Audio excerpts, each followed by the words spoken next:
एक बार गणेश जी ने पृथ्वी के मनुष्यों की परीक्षा लेने का विचार किया। वे अपना रूप बदलकर पृथ्वी पर भ्रमण करने लगे। उन्होंने एक बालक का रूप बना लिया।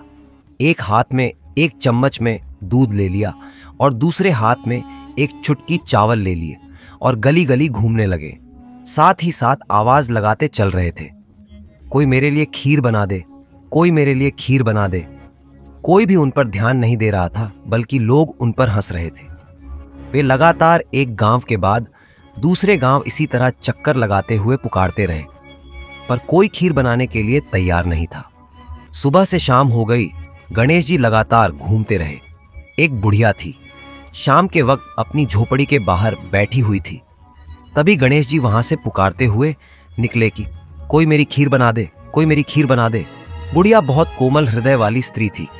उसने कहा, बेटा मैं तेरी खीर बना देती हूँ। गणेश जी ने कहा, माए अपने घर में से दूध और चावल लेने के लिए बर्तन ले आओ। बुढ़िया एक कटोरी लेकर जब झोपड़ी बाहर आई तो गणेश जी ने कहा, अपने घर का सबसे बड़ा बर्तन लेकर आओ। बुढ़िया को थोड़ी झुंझलाहट हुई, पर उसने कहा, चलो बच्चे का मन रख लेती हूँ, और अंदर जाकर वह अपने घर सबसे बड़ा पतीला लेकर बाहर आई। गणेश जी ने चम्मच में से दूध पतीले में उड़ेलना शुरू किया। तब बुढ़िया के आश्चर्य की सीमा न रही जब उसने देखा दूध से पूरा पतीला भर गया है। एक के बाद एक वह बर्तन झोपड़ी बाहर लाती गई और उसमें गणेश जी दूध भरते चले गए। इस तरह से घर के सारे बर्तन दूध से लबालब भर गए। गणेश भगवान ने बुढ़िया से कहा, मैं स्नान करके आता हूं, तब तक तुम खीर बना लो, मैं वापस आकर खाऊंगा। बुढ़िया ने पूछा, मैं इतनी सारी खीर का क्या करूंगी? इस पर गणपति जी बोले, सारे गांव को दावत दे दो। बुढ़िया ने बड़े प्यार से मन लगाकर खीर बनाई। खीर की भीनी भीनी मीठी मीठी खुशबू चारों दिशाओं में फैल गई। खीर बनाने के बाद वह हर घर में जाकर खीर खाने का न्योता देने लगी। लोग उस पर हंस रहे थे। बुढ़िया के घर में खाने को दाना नहीं, और यह सारे गांव को खीर खाने की दावत दे रही है। लोगों को कुतूहल हुआ और खीर की खुशबू से लोग खिंचे चले आए। लो, सारा गांव बुढ़िया के घर में इकट्ठा हो गया।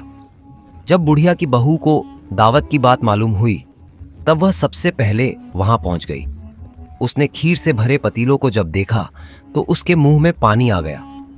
उसे बड़ी जोर से भूख लगी हुई थी। उसने एक कटोरी में खीर निकाली और दरवाजे के पीछे बैठकर खाने की तैयारी करने लगी।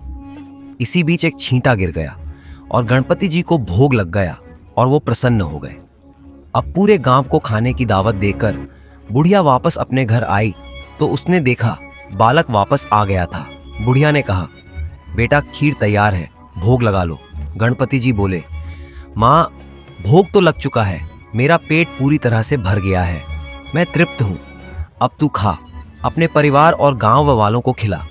बुढ़िया ने कहा, यह तो बहुत ज्यादा है, सबका पेट भर जाएगा, इसके बाद भी यह बच जाएगी, उस बची खीर का मैं क्या करूंगी?